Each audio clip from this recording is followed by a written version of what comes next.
Now, if you've been keeping up to date with all of the Wayfinders information following my last two videos, then this video will hopefully answer any of the remaining questions that you have about the game.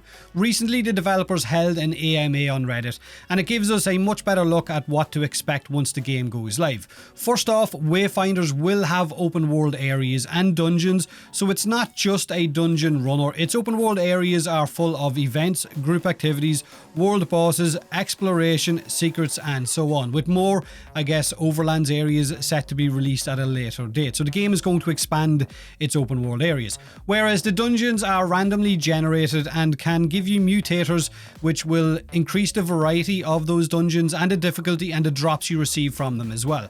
Characters will be obtained by crafting, getting the components by running certain missions and getting the drops, or buying those heroes or wayfinders with real money, just like you would in Warframe. So the choice is there whether you want to or not. And characters have something called awakenings, which will unlock additional power, increase their maximum level, their power level, their echo capacity, and their echo slots, which kind of sounds like Warframe's modding system to a degree. They do plan on implementing raids with larger group sizes, but they'll share more information about that at a future date.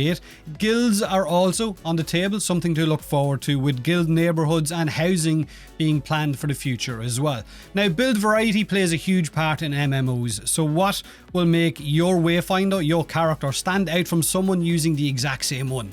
Any Wayfinder can use any weapon they want, so you can run with whatever weapon you want to, which means you could have a DPS Wingrave, the Paladin, with heals to support your team, or a two-handed Nis throwing out huge damage numbers. You get the idea. So build variety will depend on what weapons you have equipped, because each weapon comes with their own personal ability, but it will also depend on which echoes you have equipped. Will you echo your Wayfinder for break power to open enemies up for more damage, or will you echo it to give buffs on jumping, or one that will give a shockwave as you land from a jump?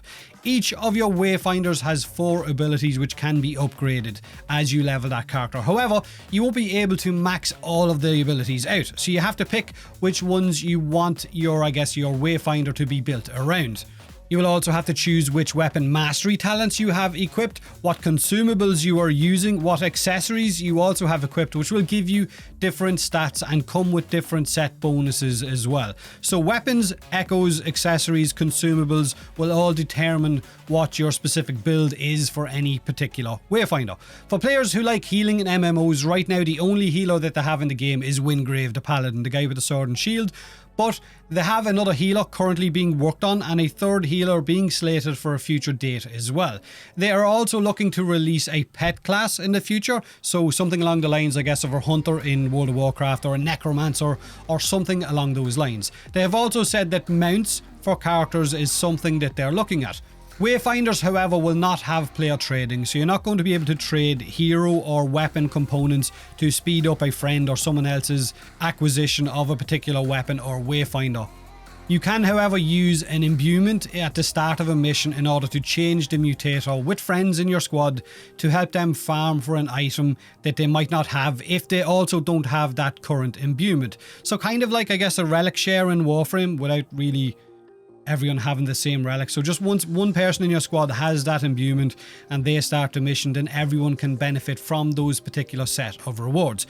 In relation to the releasing of future content, it's not going to be just new characters and weapons. They also plan on releasing new overlands, which sounds like the open world areas full of activities, events, world bosses, exploration, secrets, and so on. So they have a lot planned, and it sounds like the story is going to be told with the introduction of new seasons that will introduce new locations, new bosses, enemies, new lost zones, which are the dungeons, and so on. The game will also reward exploration with apparently a deep discovery system tied to the game that will help fill in the lore and the history of the world within Wayfinder.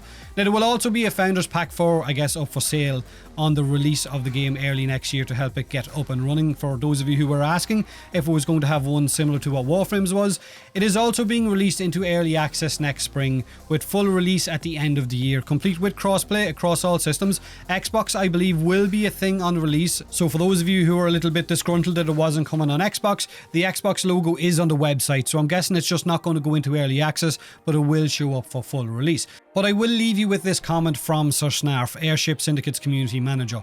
They plan to have raids and world bosses which will challenge the toughest Wayfinders.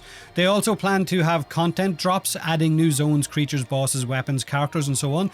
Heroic tiers will also be unlocked at Endgame, allowing you to replay older content at the highest difficulty for unique rewards. They did also mention raids. There will be tons of character customization and artifacts to hunt down to fill your houses and your guild neighborhoods with friends. One key element too is that they're planning on listening to the community, and anything, I guess, if enough of the community are asking for something, then it will influence their plans on what the future release items might be. So while all of this does sound really, really good, we haven't seen any of this being implemented into the game, and there is also a lot of at a future date, we plan on adding this at a future date down the road. So you got to see how the game gets off the ground, if players actually like it, if it survives that initial, I guess, release. And hopefully it will. I have been playing the closed beta, which unfortunately is under NDA, so I'm not allowed to talk anything about that.